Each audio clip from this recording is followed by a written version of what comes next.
Most trending business in Spain. तो आज हम स्पेशली बात करते हैं जो स्पेन के अंदर नए कारोबार या नए बिजनेस हैं, जिसमें कि हमारे अपने देसी बंदे तो इतने ज़्यादा नहीं हैं, लेकिन जो स्पेनिश यहाँ के लोकल बंदे या इसके अलावा दूसरे लोग जो सबसे ज़्यादा इस बिज़नेस में आ रहे हैं, उसके बारे में अगर आप बात करें तो वो है लॉन्ड्री शॉप या लावादेरियास। इसके अलावा जो दूसरा मोस्ट ट्रेंडिंग बिजनेस है वो है वेंडिंग मशीन। जैसे ही आप कहीं पर से गुजरते हैं तो आप ज़्यादातर देखेंगे कि वहाँ पर उन्होंने कोल्ड ड्रिंक वगैरह और इसके अलावा सैंडविच और दूसरी चीज़ों की मशीनें लगाई होती हैं, जो कि 24 घंटे 24 आवर चलती हैं, और उसके अंदर से आप पैसे डालकर या कार्ड के ज़रिए आप कोई भी चीज़ निकाल सकते हैं। बिल्कुल इसी पैटर्न के ऊपर काम करती है ये जो लॉन्ड्री मशीन्स हैं। लोगों ने दुकानें बनाई होती हैं, लॉन्ड्री की शॉप्स बनाई होती हैं, जिसमें आप 24 आवर्स में किसी वक्त भी जा सकते हैं।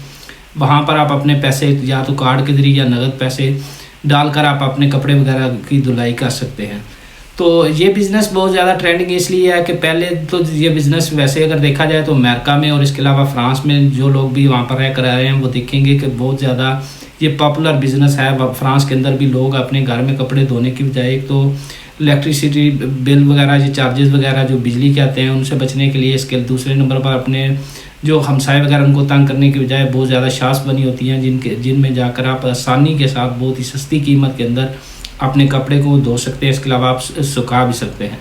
तो इस हवाले से अगर आप देखें तो रिसेंट ईयर्स के अंदर अगर आप देखें तो स्पेन के अंदर भी बहुत सारे लोग इस बिज़नेस में आ रहे हैं, और आप जगह जगह पर देखेंगे कि ज़्यादा से ज़्यादा जो मोस्ट ज़्यादा दुकानें बन रही हैं आजकल वो लॉन्ड्री शॉप्स के हवाले से है। इस वीडियो में भी आप देख रहे होंगे हमने 2 लॉन्ड्री शॉप्स का जो चेकअप किया, मुआयना किया। इसके अलावा स्टडी करने के बाद हम आपको बता सकते हैं कि लॉन्ड्री शॉप्स का स्कोप वगैरह कितना है, इसके अलावा इसके लिए इन्वेस्टमेंट कितनी चाहिए होगी, इसके अलावा इसके ऊपर जो आपका प्रॉफिट मार्जिन आ सकता है वो कितना आ सकता है।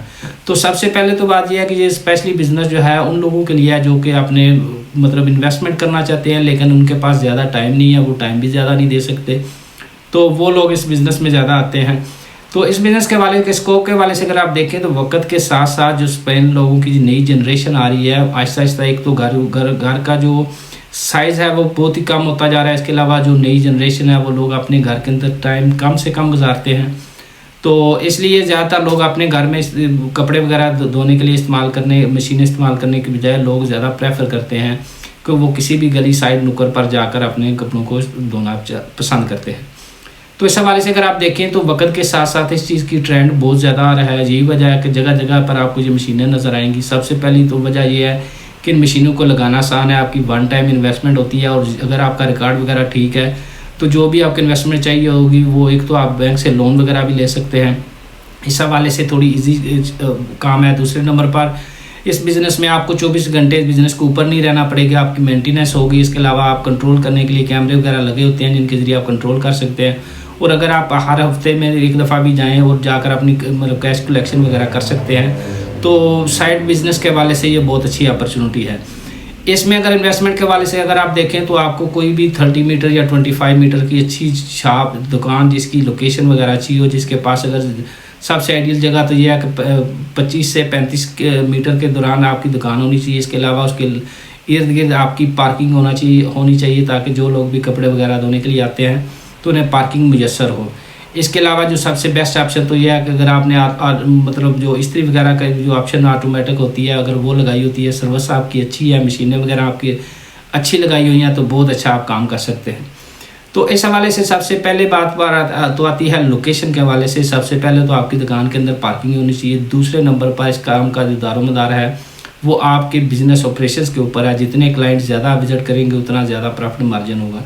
तो इस हवाले से स्पेशली आपको ये देखना पड़ेगा कि कोई भी अच्छा टूरिस्ट इलाका हो या कोई ऐसा इलाका हो जहाँ पर बहुत ज़्यादा लोगों की आमदोरफ्त या रहायशी इलाका जहाँ पर बहुत ज़्यादा लोग रहते हों, ताकि ज़्यादा से ज़्यादा लोग आपकी शॉप के ऊपर विज़िट करें, तो इसके ज़रिए आपको प्रॉफिट हासिल हो सकता है। तो इसकी इन्वेस्टमेंट में अगर आप नॉर्मल तरीके से देखें तो 40,000 से 90,000 यूरो तक आ सकती है, ताकि आप 2-3 अच्छी मशीनें लगा सकें। इसके अलावा इसकी मेंटेनेंस के लिए कैमरे वगैरह का इंतज़ाम, इसके अलावा अगर आप फ्रेंचाइज लेना चाहते हैं तो उसके और भी ज़्यादा एक्स्ट्रा खर्चे आ सकते हैं। तो अगर इसके प्रॉफिट मार्जिन के हवाले से आप देखें तो इसके हर ऑपरेशन के ऊपर आपका 70% प्रॉफिट हो सकता है आपके जो बिज़नेस एक्सपेंसेस निकाल कर।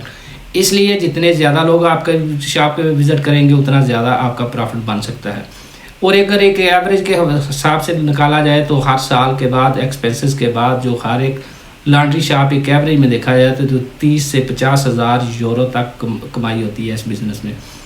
इसके अलावा अगर आप देखें तो एक्सपेंसेस के वाले से तो इसमें ज़्यादा expenses first time one time आपकी इन्वेस्टमेंट होगी। इसके अलावा आपने बार बार आपको मतलब खर्चे वगैरह नहीं करने पड़ेंगे। इसके अलावा आपकी मेंटेनेंस होगी और ज़्यादातर चीज़ें हैं वो सगुरो या इंश्योरेंस हुई होती है, तो इसलिए आपके जो नुकसान वगैरह है उसके चांसेस बहुत कम होते हैं।